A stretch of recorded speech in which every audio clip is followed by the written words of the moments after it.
Hello and welcome to my channel. I am Zodiac Bandit, and today we're going to be recapping episode 7 of campaign 4 of Critical Role. So without further ado, let's get started. We start in the Pentavral. In the Great Hall gathers staff and students alike. A dwarven woman takes a podium. Dean Cora. She has platinum hair and she's really dolled up to the nines. She says that today, being her inauguration as Dean, she speaks word of kindness to Dean Tallbarrel. The people of the Pentavral clap. She says that his time as the 4th Dean will be remembered as a beginning of a great era. Cora says as the 5th Dean, she'd like to talk about the number 5. Meanwhile, Murray pushes her way to the front of the hall to hear better, as, you know, it's really important to her to know what she's saying so she can use it against her later. We then cut to the Arcanod. Belair is walking with Lord Temide and Lady Cormorant. Lord Temide says that the building is stunning, and the lady keeps just looking at Belair. They reach the last of the pariah blades. Belair says that was actually the point, to bring something mundane to something beyond, and eventually one of the two would beat the other out. Belair says this is a fake, however, it's too dangerous to leave the real ones out on display. This shocks Lady Cormorant. Belair says that there's only one way for someone to be able to tell the difference, as this is a really good fake. He can show her the real one if she wants.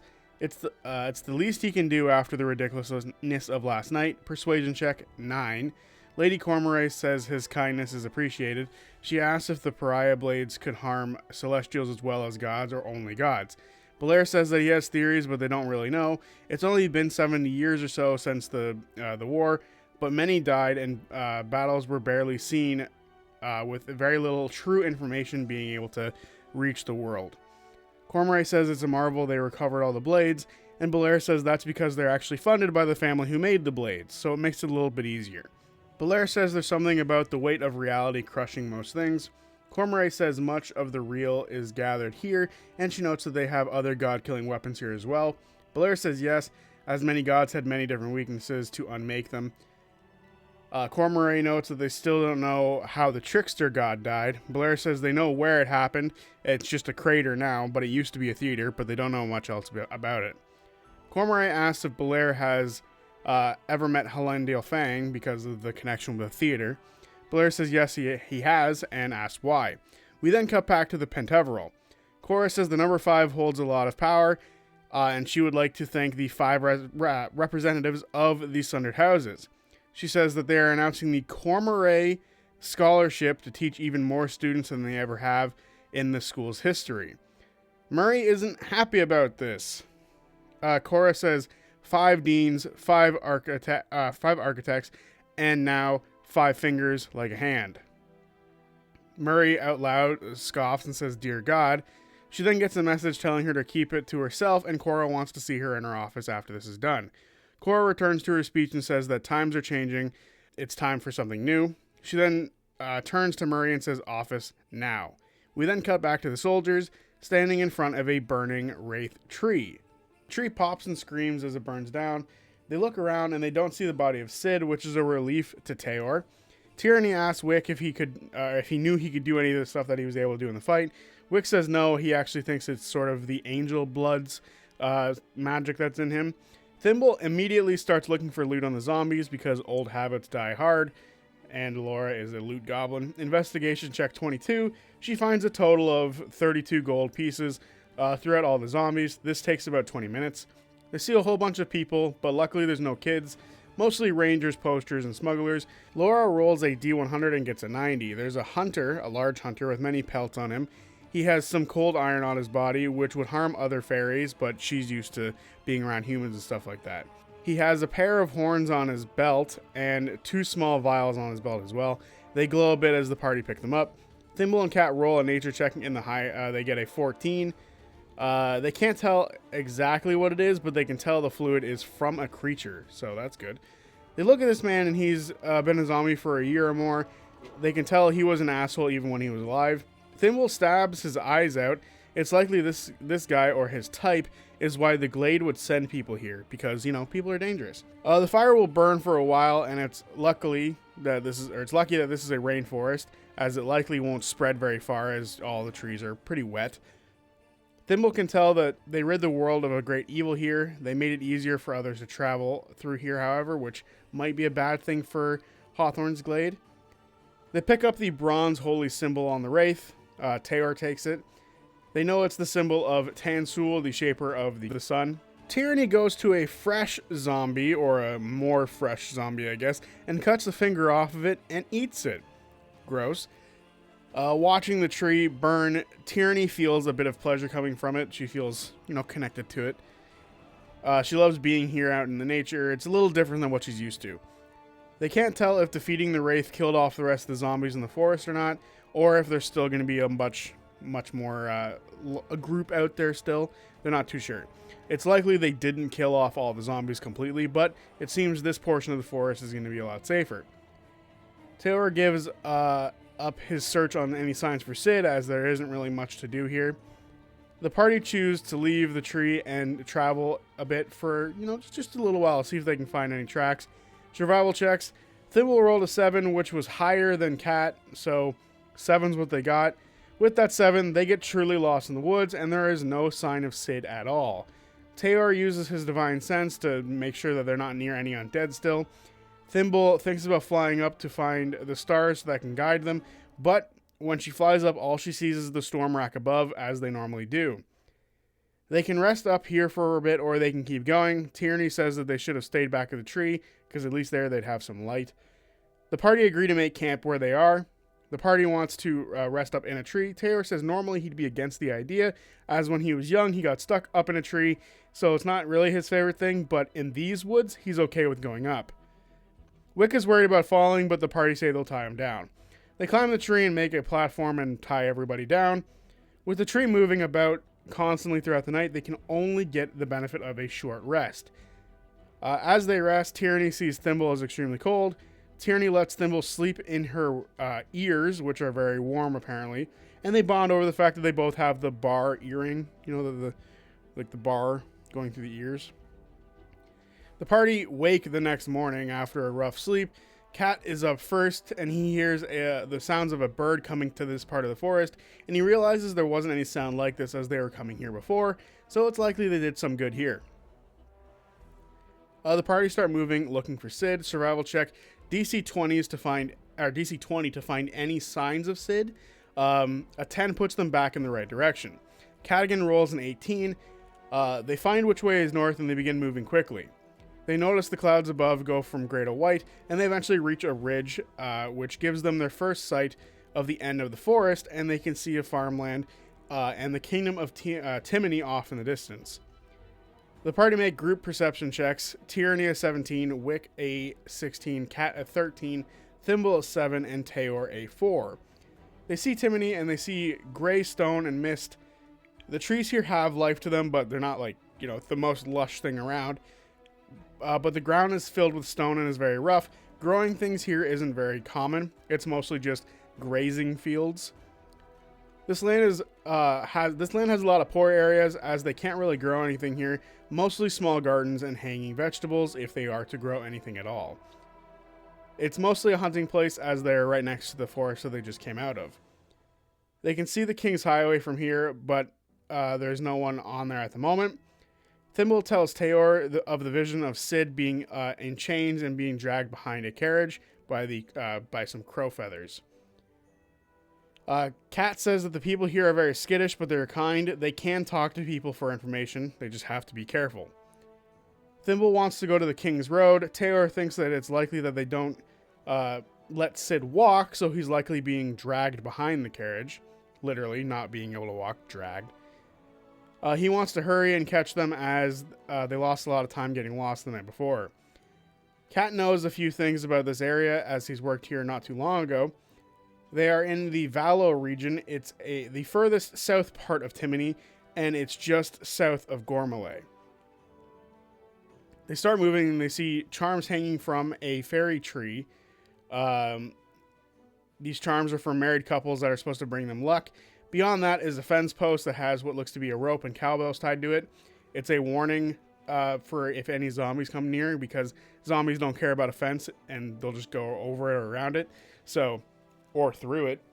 So a warning sign for people to get running is what they use here. They can see a freshly made chapel at the base of the hill that has hanging scrolls marked with the symbol of the Condescent Creed. Cat thinks that that they really helped the people here. He thinks that they were under siege from the zombies, and by destroying the tree, they lessened that effect.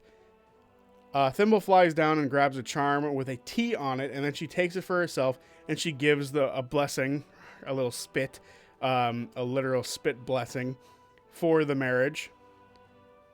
She says this is for her now. And she is a fairy, so, checks out.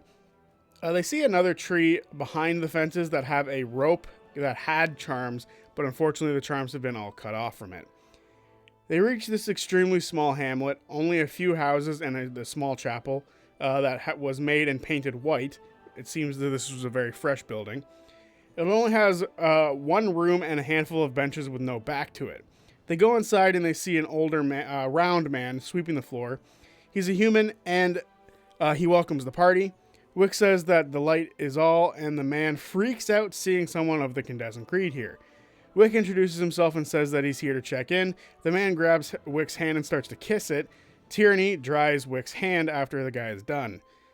The man says that he's a simple acolyte and he asks what Wick is doing here. Wick says that they've come to check on the Creed around the world and he wants to make sure that they have everything they need. Wick gives the man some water. The man is blown away and he says that he has all he needs as the light provides. He asks if this is some sort of test, and Taylor says yes and smashes something nearby. Wick plays along and says that it is a test, and the man screams. Wick asks for his name, and the man says that he is Tholomane. Tholomane says that he is not the Lux of this chapel, and as there are many chapels around, but only so many Luxes, so the Lux travels between them. Wick says that he knows the mission of the Creed, but asks if Tholomane knows it, and he wants him to repeat it back to him. Tholomane says that all the Luxes are called to Adrian, and then he pauses and asks if they're expecting Wick. Wick says that they are. Kat asks if this community has a leader, and Tholomane says yes, the Lux who was here yesterday left alone because there's only 2 people here at this operation, so he couldn't really have anybody go with him. Wick asks how he was called, how the Lux was called, and Tholomane says a courier, a knight from the Earl of Valo. He says that they're very busy tending to the people of this place and keeping an eye on the forest. Thimble says that the reason they're attacking is because they cut down the charms. Tholomane freaks out at the sight of her, as the Creed isn't necessarily kind to other stuff like her. Thimble asks if the Creed hates pixies, and Wick says some readings could say that it could be seen that way, but Wick doesn't necessarily agree with it. Thimble says fuck this place and flies out. Tholomane asks if he's to destroy that fairy, but Wick says no, he's going to cure her and show her the light. Tyranny says that many of them are on their way to being cured by the light, but not all of them are there quite yet. Tholomane screams seeing a demon and throws a punch. He misses and falls over in a bad way for someone that old. Tyranny picks him up. He thinks that it's all a trick. Kat tells Wick that these people are very simple and warns them not to mess with the old man much anymore. Wick makes a persuasion check and casts friends, and he says that they're all in this together and they must all show the light to everyone. Wick asks for some horses and he rolls his persuasion check. He gets a 20, dirty 20. Tholomane says that he has no horse, but he can give them some food, and goes and grabs a loaf of bread for Wick. Tyranny says that they love charity, and Tholomane sees the light has actually truly reached this demon and starts to cry. Tyranny hugs him. Tholomane asks if he can take his test to become a bringer of the light, and Wick says that he will send his request to his family once they leave the chapel. Kat sees Thimble gathering rocks and he asks what he's doing, and she says that she's going to throw the rocks at Wick, and he's okay with that as long as she doesn't throw it at the old man. He looks to the fields and sees a shepherd off in the distance with a bunch of sheepdogs herding sheep. He whistles and guides the dogs to do so. Kat goes up to him. The shepherd's eyes dart to Wulfric. Kat tells him that the wolf is trained, and the shepherd thinks that that's actually remarkable. Kat asks if the people here are safe, and the man says most of them have actually moved further into the kingdom just to be a little bit safer from the forest. And the man asks if Kat is a ranger tasked with helping dealing with the forest. Kat says that he's here with his friends, he's not working with the other rangers. Kat asks if there's any strange stuff that's been happening lately, and the man says yes, the forest is more dangerous than ever. Thimble then flies up behind Kat, and the man sees her and takes his hat off and puts it over his chest and smiles. He says that it's an honor. Ever since the zombies came, he thought nothing good would come from the forest. But he remembers leaving bottles at the edge of the forest, and come morning, they'd be empty and acorns would be left behind. He says that his name is Tasker, and Cat introduces himself in Thimble. Tasker says that he'll help however he can, but the Creed put up the protection from the zombies. Thimble says that they should have less of a problem with them now thanks to the party. Tasker bows. He asks if it's safe to go back into the woods yet. Cat says to wait a few days, and if they don't hear much, then they can go back in, but mostly during the day. Tasker says that it's great news because he needs some plants that only grow in there. Thimble flies back because she wants to throw shit at Wick and, leave Cadigan to do his own thing. Cat asks if he's seen anything, and Tasker says that he saw a knight called the Lux to Adrian not too long ago. It seems that the king is also talking to the Revolutionary Council, which is why the party saw him going there in the first place, back to Dol Makyar. He asks exactly what Cadigan is looking for, and Cat says that he's, here looking for a lion folk. Tasker says yes, one was seen in a village two down maybe, up on the road. He came out of the woods recently, and he appealed to the chapel there to rest, and when he woke, the Earl's Knights arrested him. Cat asks where they take him, and Tasker says the Knights wanted to take him straight to Adrian, but the Lux of that chapel showed them something and wanted to send them straight to the Baron of Sloke, which is up in Gormalay. Tasker asks if the party traveled through the forest and asks if he saw any rubyfold, which is a plant that he needs. Cadigan says that he didn't see any. Cat says if he goes to look just to be safe and do it during the day. Tasker says if he didn't see any, then he knows exactly where to look. His wife Windy has a cough, but it might actually be something worse than a cough. Tasker says that he doesn't know their business, but he travels with a fairy, so that's probably a good thing, and thinks that not many in Timony think the light helps them or looks down upon them at all. So an actual fairy is a lot better than the light, as he puts it. He then looks at Thimble and nods to her off in the distance. Thimble is on the top of the chapel and makes a perception check, and she gets a 19. She looks at the charm that she took, and she sees that it has a T on it and a W for Tasker and Windy. Those in the chapel head out, and as they walk out, Thimble throws rocks at Wick. Wick says that he didn't write the creed, so it's not necessarily, his fault. Taylor thought that they were going to make Wick seem a lot more mean, and he needs to stop being kind. Wick says that he can, but he thinks that they got the info that they needed out of the guy. Tierney says that they're looking for Sid, and they can't fix every bad thing that his family has ever done. Wick says that one of the tenets is to seek out the dim soul, the shadow, the demon, and snuff it out like a dying ember. He says that's what was written, but he doesn't think that that's literal, and thinks that might be one of the many ways that people confuse the light and the creed of the light to, hate on others. Thimble says the only way she'll ever forgive Wick for the crap in the creed is if they bring his family down. He thinks that's a lot to promise to right now. Tierney thinks it's best that they find Sid and then plan to take out his family later. She notes that Wick just needs to have people talking about him. Cadigan joins the party and tells him what he heard. Wick is upset that the Lux may be in league with Kaz, based on the information that they just learned. The party start moving, and they're looking for some horses as they go.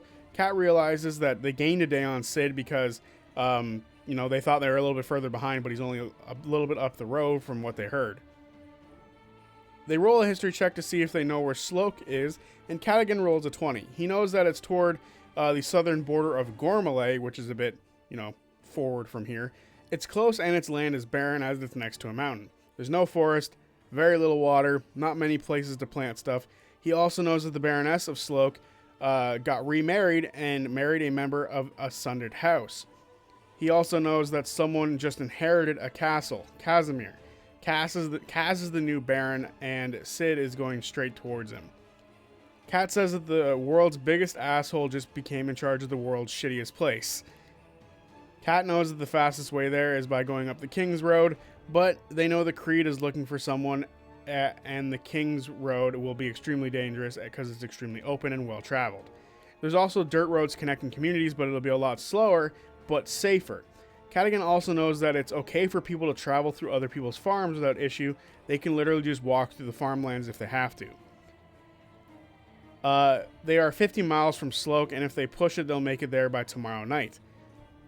They know they need horses, however. Tierney thinks that they can have an easy time on the road using Wick's authority. Wick says that he'll try, and Tierney asks what the plan is when they get there. Taylor thinks that finding Kaz will be what Sid would want them to do first, but Sid will add another number to their party.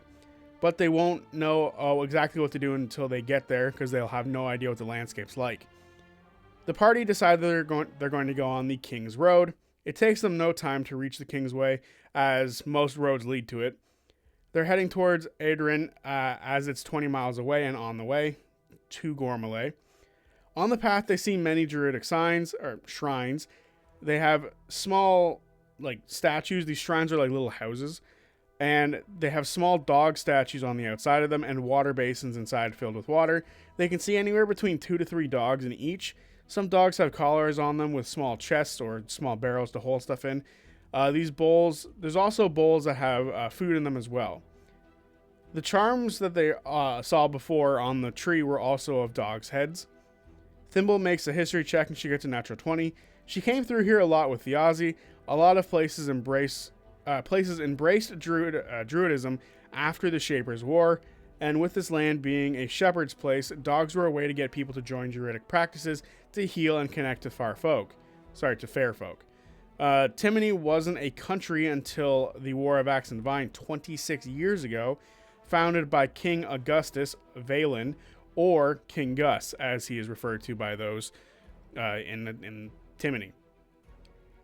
He's the current king of Timony, and it was a region before it became a country, but due to the War of Axe and Vine, they became a country. His banner is of 3 red hounds and a white field.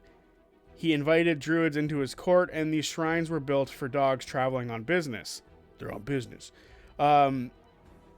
They are honored as part of the community, and they're extremely important for it because they deliver stuff almost daily. They're also so many good boys. Wick asks what Wulfric eats, and Kat says meat. Wulfric steps up to one of the shrines, and, he tries to get some food. The dogs in the shrines snarl at him, but Wulfric is an alpha. And he just eats some of the food, not all of it, because he's a gentleman, and then leaves. The dogs don't really do much, because he's a fucking wolf. The party continue up the road, and they see a bunch more of these dog statues as they go. I love this place. Dogs are awesome.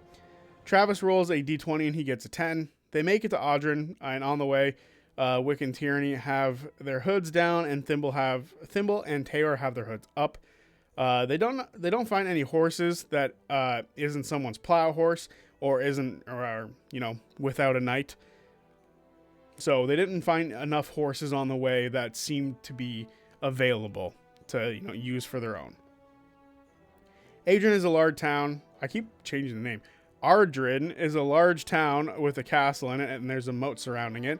There's many knights here, and most of the street is either filled with about 50% sheep or cattle, and the rest are humans or, intelligent races. The party must pick if they're to keep going or stay the night, especially as night is coming. They could keep going, but they only had a short rest before, and if they get into a fight, they might be in some deep shit. Wick thinks that they can buy a horse and a wagon. Thimble suggests paying someone to drive them so they can rest along the way. The group make a stealth check as they're here, and there's a bunch of people who might be looking for them. They roll stealth rolls, and Tierney gets a 15, Wick gets a natural 20, Cadigan gets a 14, Thimble gets a 12, and Taylor gets a 6. They are able to move through the town without any issue, and as they are walking with purpose. Here in the town, they can see that it's crawling with Condescent Creed. He sees a speaker of the creed saying that those who put the light before themselves walk within the light, and those who put themselves above the light cast a shadow down, and they name those people who do such a thing. The crowd is watching. He says they name them tyrant, and they don't mean the people well. Will they serve themselves, or will they serve darkness? And the people start chanting Tyrant King. An uprising seems to be happening here in this town. Now, the party make an investigation check to see if they can find a wagon to rent. Tyranny a 20, Cadigan an 11, Wick a 16, Thimble a 23, and Teor a 12.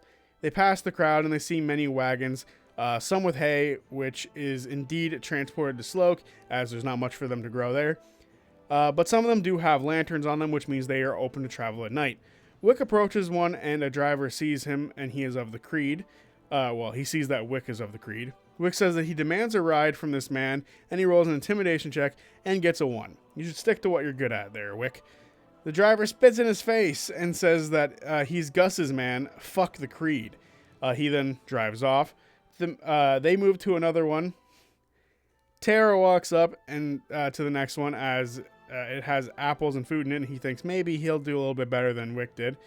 It's mostly empty, so they should have enough room for all of them to fit in this one if they get the ride. Teor approaches the woman driving it and says they need to ride northward and shows her a money bag. She says that it's just a cart and it'll be a rough ride. Teor says that they don't mind and they can be extra security for her, and he hands her 4 gold. Persuasion check, he gets a 13 with guidance from Kat.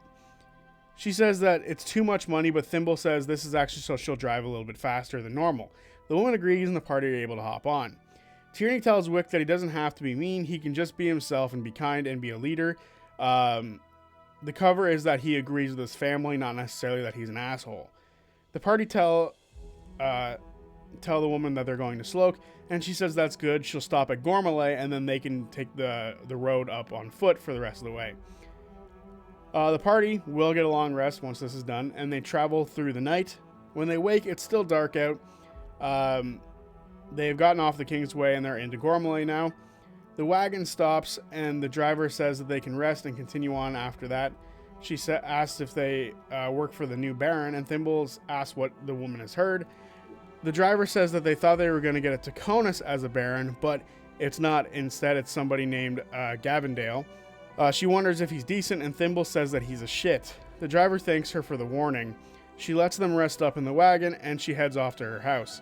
As they rest, perception checks, Thimble rolls a 23, and she sees across from them, across a stream, in one of these little dog shrines, sits a dog that seems to be looking at them. Thimble wakes Kat, and the two of them start discussing the dog. She says the dog looked huge, and it's a Rox Mastiff named the Timmins Rock. They are guard dogs, and they are kept for that purpose. They are known to kill wolves. They know they need to keep Wolfric away from him, but they know that they also guard important people, and it's rare to see them here.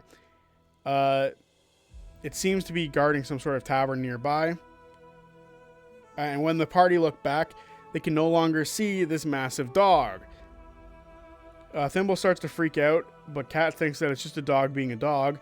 Thimble convinces Kat to go look for, just to be safe, and they make an investigation check. Kat rolls a 19. Kat and Wolfric find tracks that went into the tavern and is now heading up towards Sloke.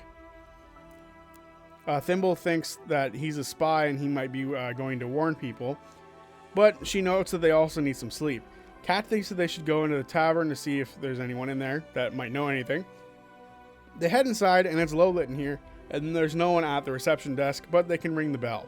So they do so, and they notice that next to a fireplace is a sleeping dog that looks like a border collie with a bunch of different colors, including blue, which is awesome. Border collies are awesome dogs. Suddenly a figure walks out from a separate room, who is surprised by seeing Thimble. Thimble bluntly asks her who the big dog was here with, or who it works for. The woman says that it's a hound of the king. Cadigan says that Kat says King Gus, and then apologizes for saying Gus, and then says King Augustus. The woman says it's all right and explains that when King Augustus was sworn in, he said that any who fought alongside him can call him Gus, not Augustus.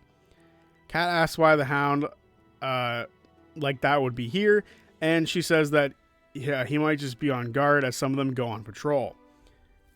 Thimble asks if they can be evil, and the woman says no, they're good boys, because all dogs are good boys. Kat asks if there's only 3 guard dogs like that because of the 3 dogs in the banner. Kat watches the woman's eyes dart across to the sleeping dog and gets a little bit distracted. The woman says no, the hounds on the banner represent the king's father and brothers. Thimble looks over at the dog. It seems rather normal. The woman asks if she can help them, and Kat says If they have any rooms open, that would be great. The woman says they have one room open. Thimble asks if they can have some food for their friends. She grabs 2 bowls. She goes off to grab 2 bowls of stew that was made earlier. As she goes, Thimble tells Cat to talk to the dog with his magic as she goes to snoop upstairs. Thimble rolls a stealth check and makes her way up. She rolls a 18 and she's able to see 4 rooms up on this second level. She peeks through a keyhole and makes a perception check and gets a 12. She looks in and sees a tall kite shield leaned against the wall with a red field and a S black snake on it.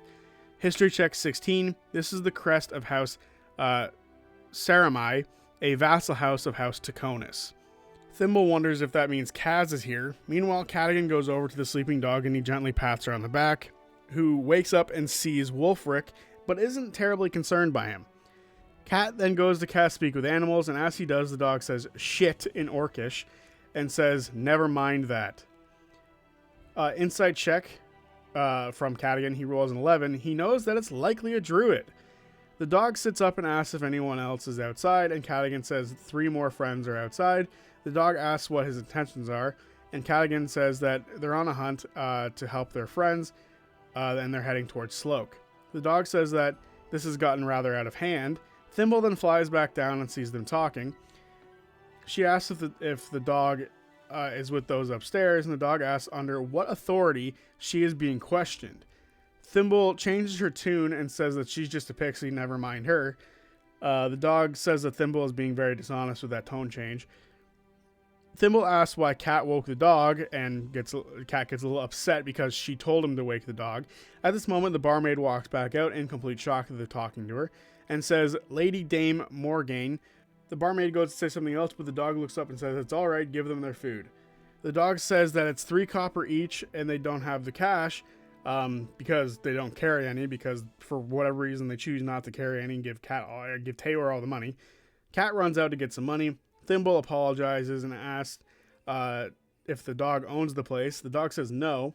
Cadigan comes back with 1 silver and pays for all the food. Dame Morgaine can smell the woods on the coin that he used and thinks that it's a very rare find. Thimble rolls a history check to see if she knows who this druid is and rolls a 14. Dame Morgaine asks their names and they give it to them. She notes that they came in late in the night and asks what Cat wanted to speak to her about, because the whole intention was for him to use Speak with Animals. Cat informs her of the dog that they thought was looking at them outside, and Dame laughs, thinking that they tracked Hawkins. Thimble asks if he was her dog, and Dame says no, they are both hounds of the king.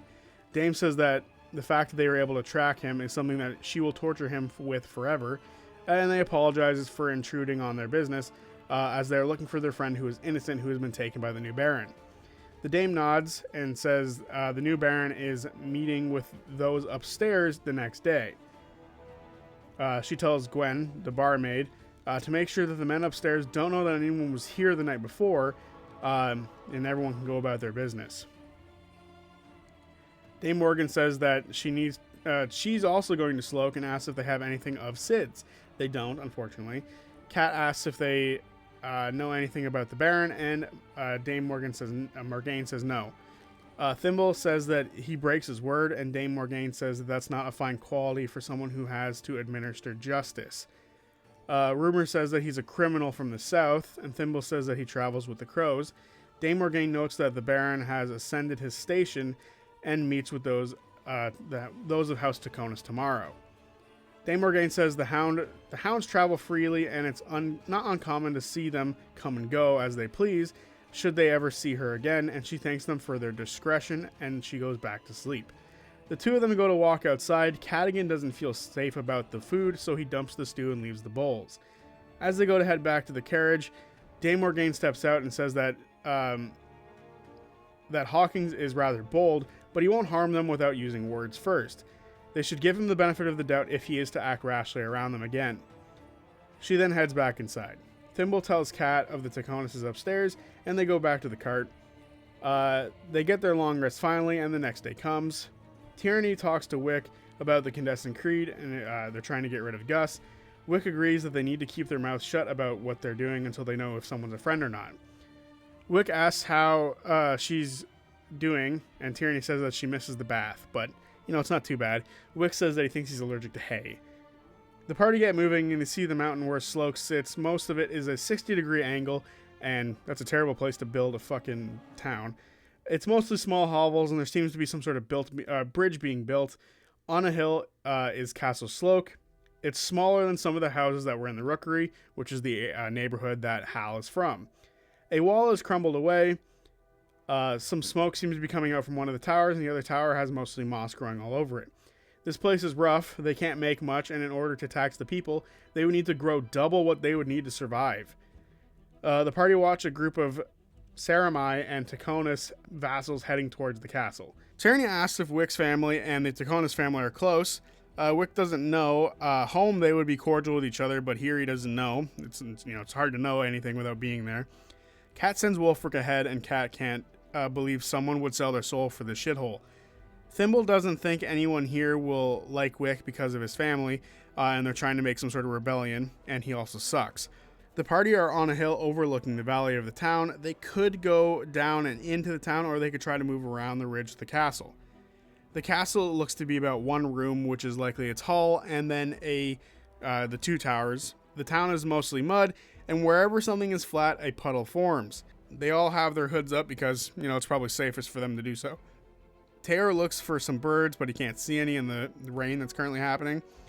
Thimble hides in Taylor's fur. Stealth check from Wulfric as he moves around the city, or the town. 15 on the roll. Survival check from Wulfric to see if he can find anything, and he rolls a 19.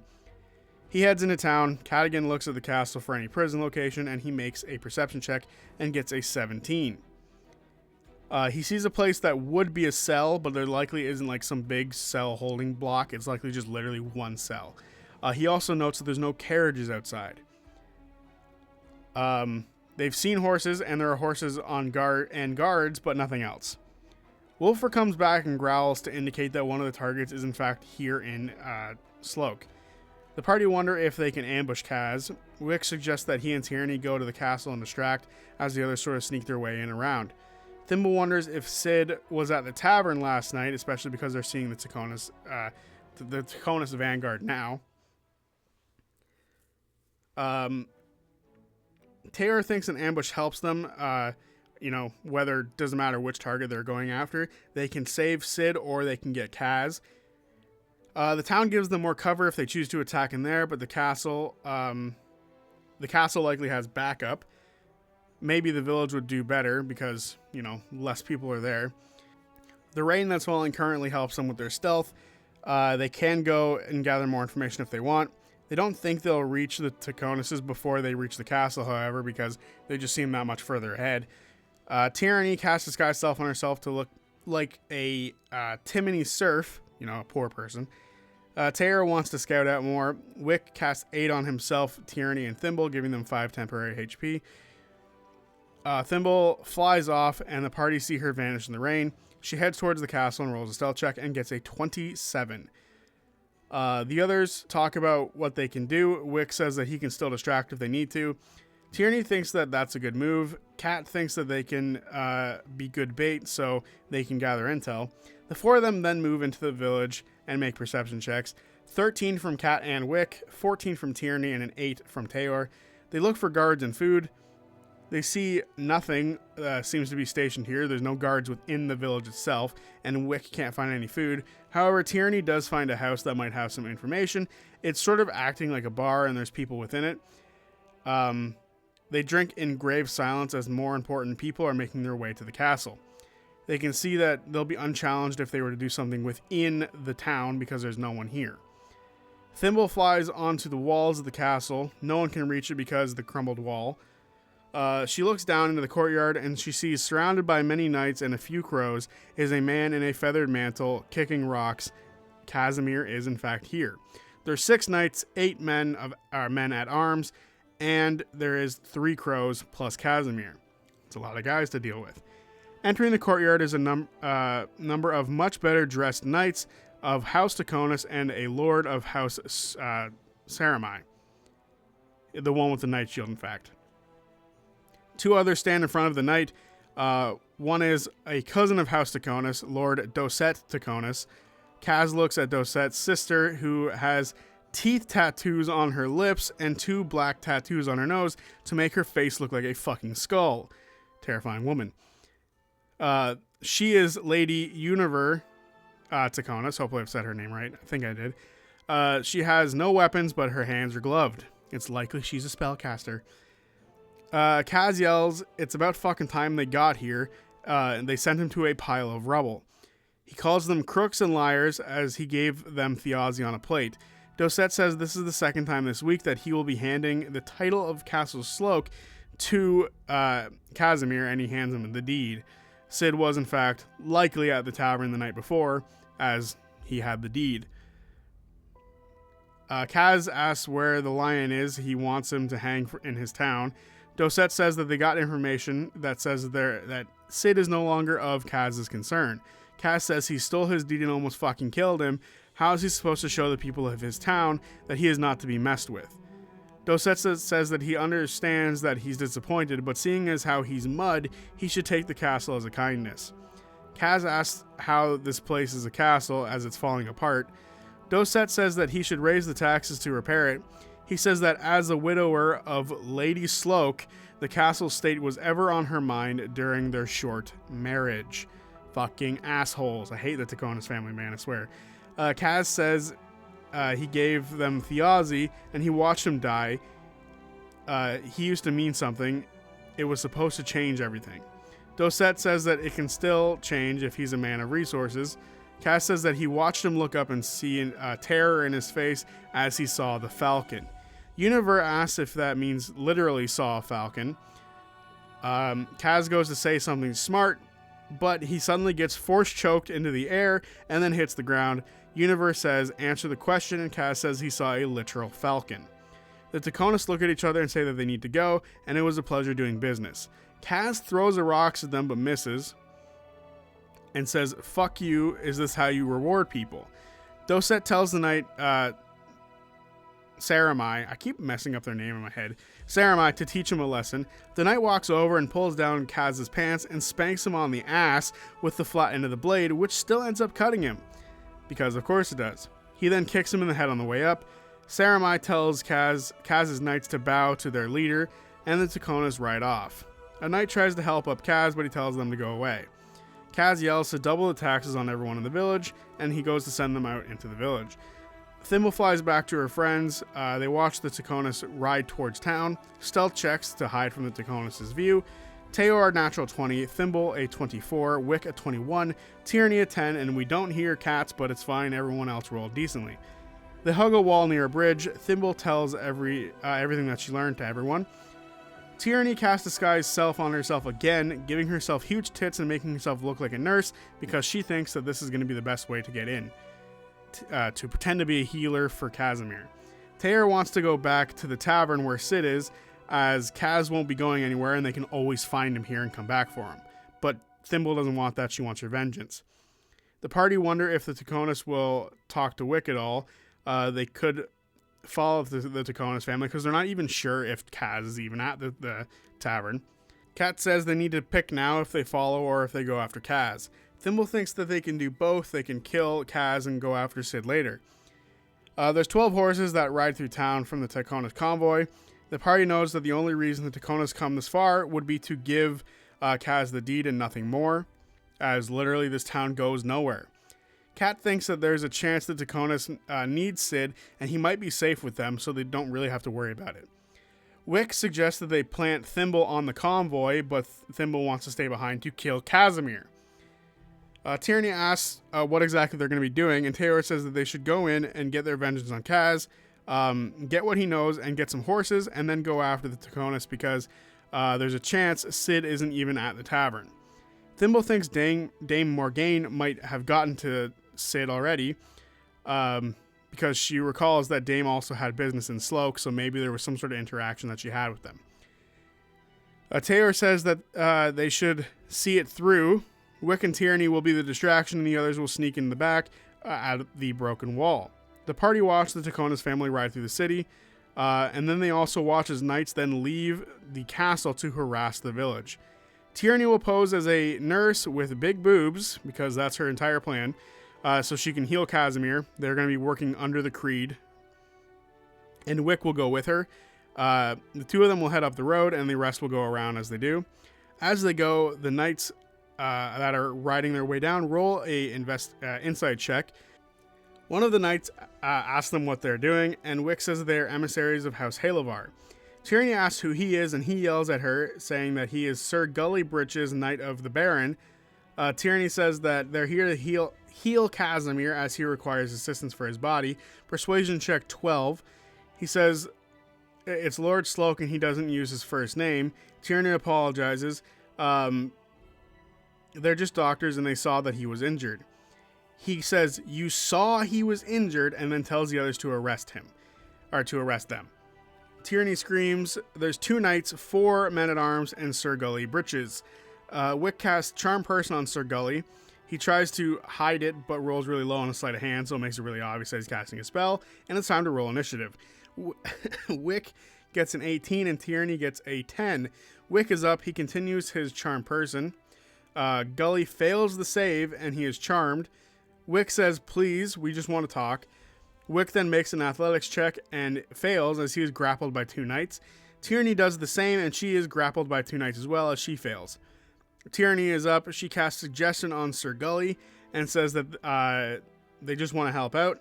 And it's now Gully's turn. Wick must make a persuasion check. The DC is 25. Wick rolls a 19. Plus 6 for 25. Wick says that her eyes are up there, and Tierney is a doctor, and you must treat her with respect. Light then flows out of Wick, and Gully asks what his name is. He says Wickander Halavar. A knight next to Gully says Wickander of House Halavar. That's not good. Gully takes what he said back and says that he's not looking at her tits. Jesus Christ, I can't believe I have to read that. Welcomes them, and then he welcomes them to Castle Sloke. He assumes that they came with House Taconis and that they saw a vision of the injuries.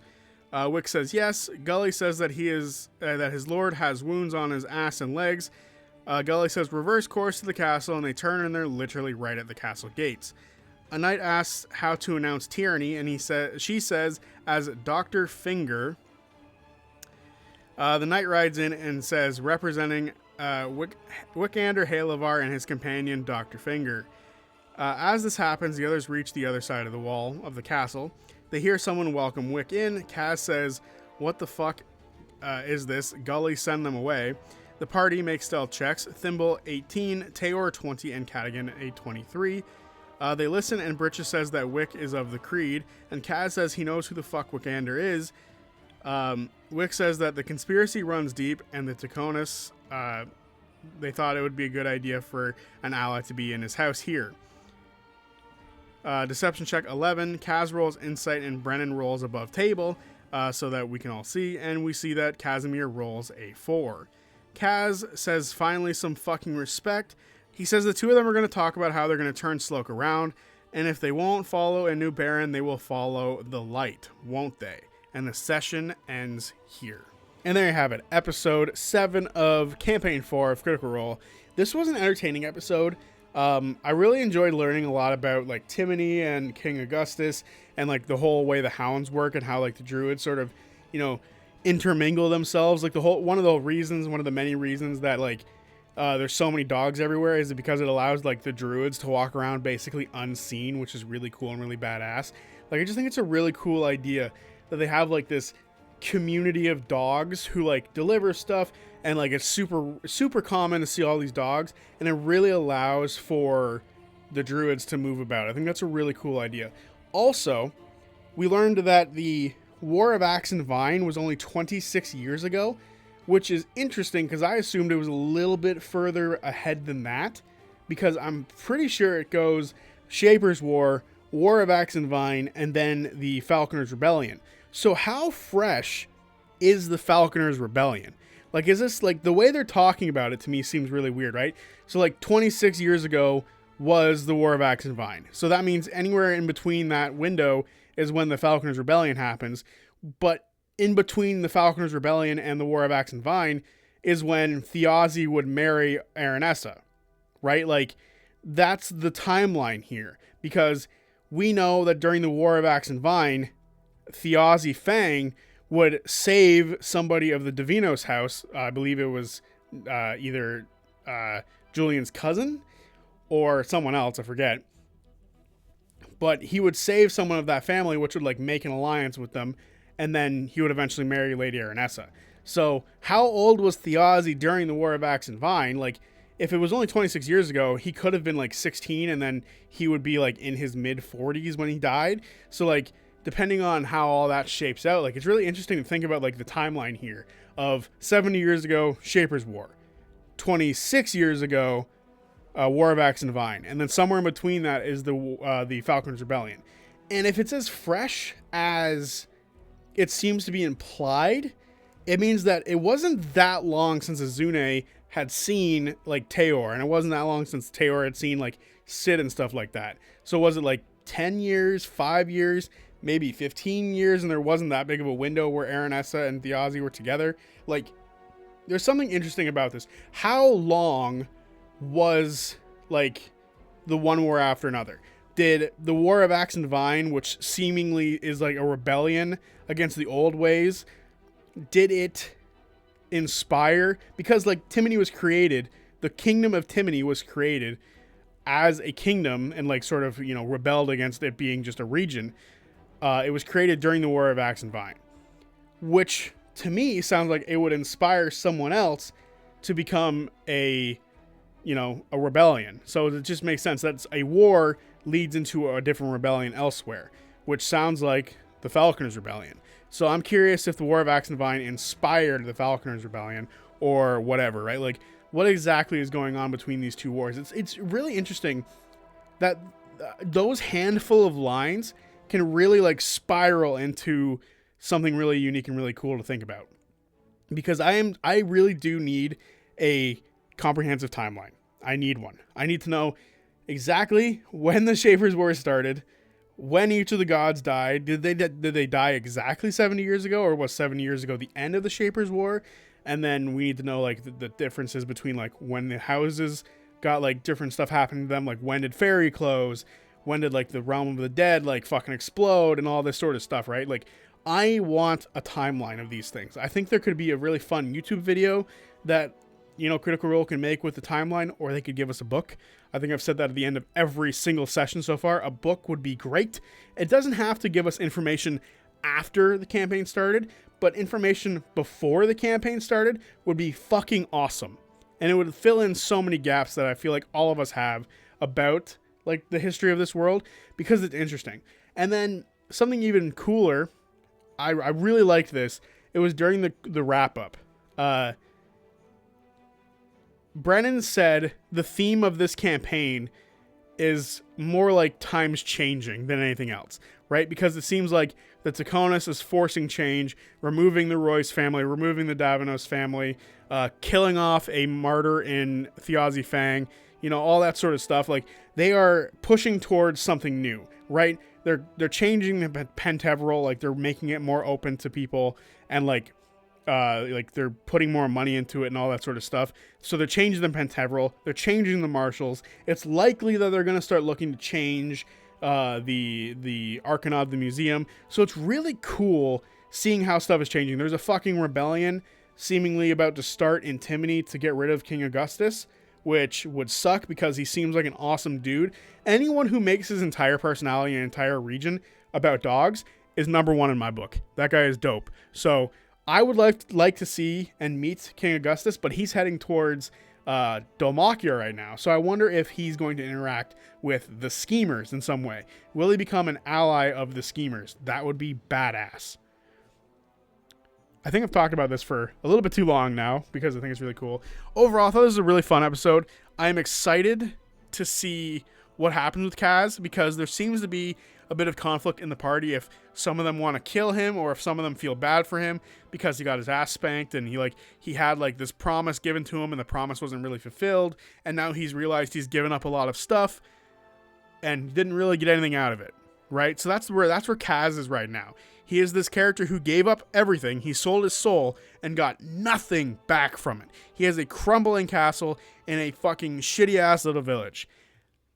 Honestly, deserved, but it is still interesting to think, and somebody, their compassion, might push through, and I think it's going to be Wick. I think Wick is going to try to like push for them not to kill Kaz. But I think that's all I have to say, and I will see you guys on Tuesday for the recap of the Jester Ford wedding. So look forward to that. And then on Friday, I think next Thursday is Thanksgiving, so they're probably not going to do anything. So a random video will be out on Friday, and I will see you guys then. Peace. And like usual, at the end of the video, I will be thanking the members of the channel. So this month we have Eric Cunningham in the Bandit level, and we have Trentley's Tabletop in the Rogue level. Thank you for the support. And if anyone would like to support the channel or get a shout out at the end of the video, you can become a channel member today. You will also get videos early, because I tend to upload them early and then schedule them for public viewing. But members get to see them early, so there's many benefits to becoming a member today.